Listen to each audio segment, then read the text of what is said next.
Alléluia. Esprit Saint, viens, oh viens. Esprit Saint, viens, oh viens. Viens, Esprit Saint, Esprit de Dieu. viens, Esprit Saint. Esprit Saint, viens, oh viens. Esprit Saint, viens, oh viens.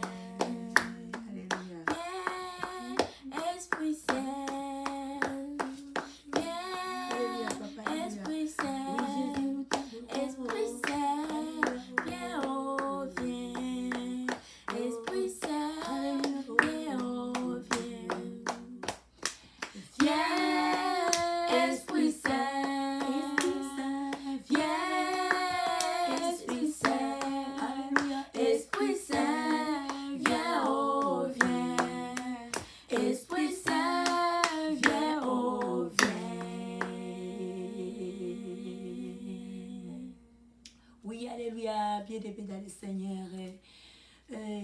Nous disons bienvenue dans ce programme de louanges, de prières matinales et d'exhortation. Amen. Amen. Comme la Bible nous dit dans le livre des psaumes de David, chapitre 113, les versets 1 à 9, psaume de David 113, les psaumes de David 113, verset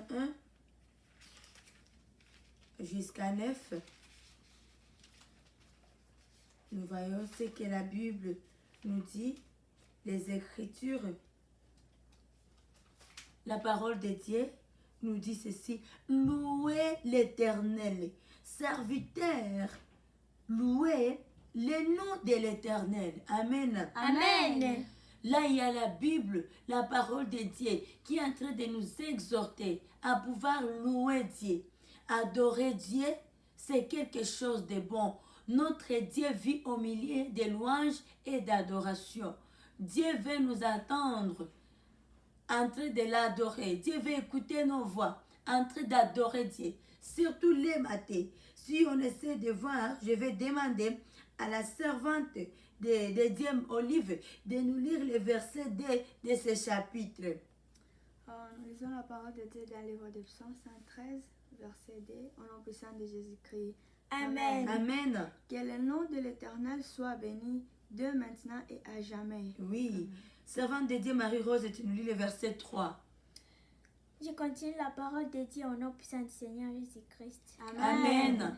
Du lever du soleil jusqu'à son couchant, que le nom de l'Éternel soit célébré. Amen. Amen. Du lever du soleil, que le nom de l'Éternel soit célébré. Ça, c'est le verset 3 que nous retrouvons dans le livre des psaumes 113, le verset 3. Du lever du soleil jusqu'à son couchant, que le nom de l'Éternel soit loué. Dès le matin, nous, enfants de Dieu, on doit commencer notre journée par l'adoration. On doit commencer notre journée par une louange d'adoration. Notre Dieu vit au milieu des louanges et d'adoration. Dieu veut nous voir en train de l'adorer.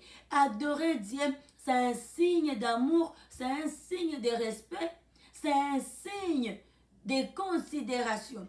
Cela montre combien de fois nous aimons notre Dieu, combien de fois nous comptons à lui et combien de fois nous avons un esprit de reconnaissance envers notre Dieu face à ses merveilles, face à sa bonté, à sa miséricorde, au grand travail qu'il ne cesse à faire pour nous jour et nuit.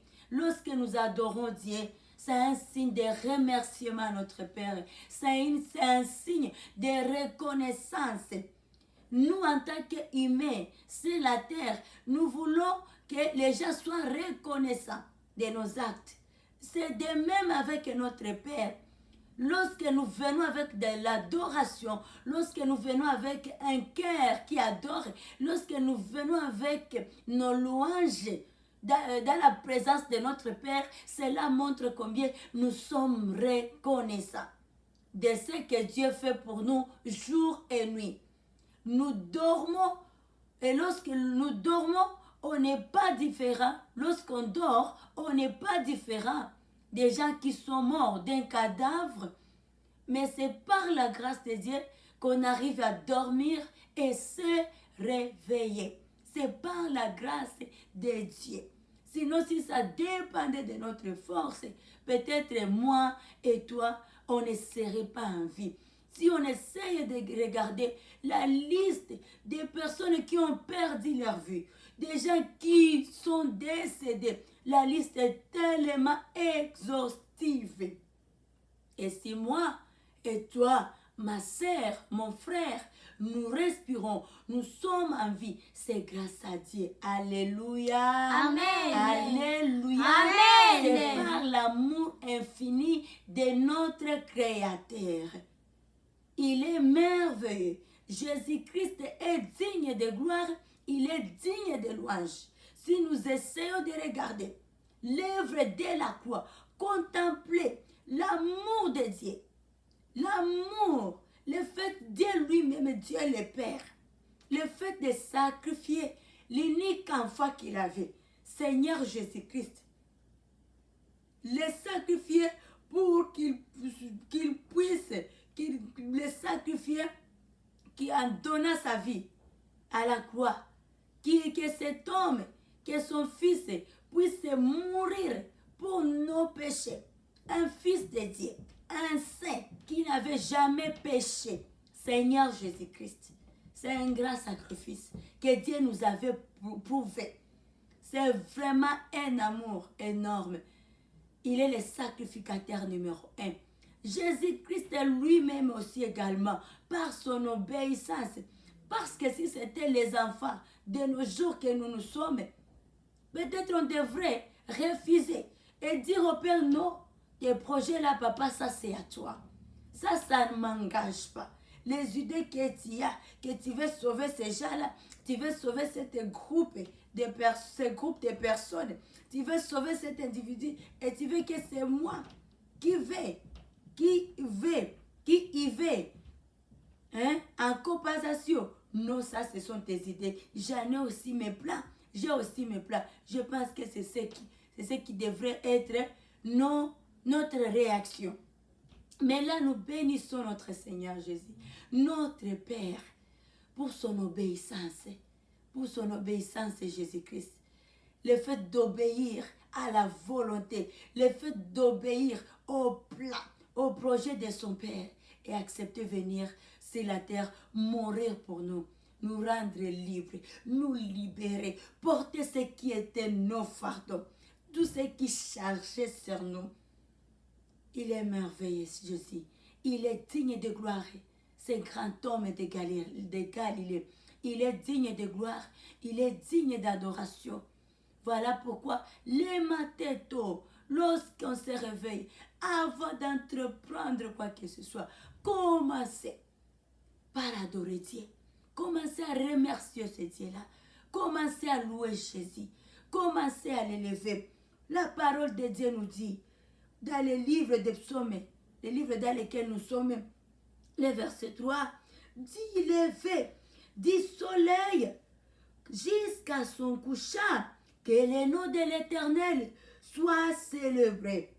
L'Éternel est élevé au-dessus de toutes les nations. Il est le Dieu de toutes les nations. Il est le créateur de toutes les choses. Il est le sauveur de l'humanité. Et si nous les aimons, donc il est le créateur de toutes les choses. Si nous les aimons, nous pouvons refuser, ne pas élever les dieux du ciel. Il y a des anges, ce qu'on doit savoir, il y a les anges qui adorent Dieu à tout le temps, à chaque seconde. Il ne fait que se prosterner devant sa majesté, jour et nuit. Et même ici sur la terre, et aussi si nous les aimons, nous qui avons eu la grâce d'être créés à l'image de Dieu, si on n'arrive pas à adorer Dieu, il y a d'autres créatures qui vont adorer Dieu. Alors, C'est la chose qu'on ne peut pas attendre parce que c'est malheureux pour nous, nous qui avons eu la grâce spéciale d'être créés à l'image de Dieu, d'être une ressemblance de Dieu, d'être des petits dieux, avoir le pouvoir de notre Créateur. Sinon, les oiseaux sont là. Ils vont le faire mieux. Et ils vont être fidèles. Les arbres de la forêt, ils vont le faire. Alors n'attendons pas. Le vent que nous voyons souffler, le vent va le faire. N'attendons pas que les eaux puissent adorer à notre place. Alléluia. Amen. Dieu est digne de gloire. Dieu est digne de louange. Il est digne d'adoration.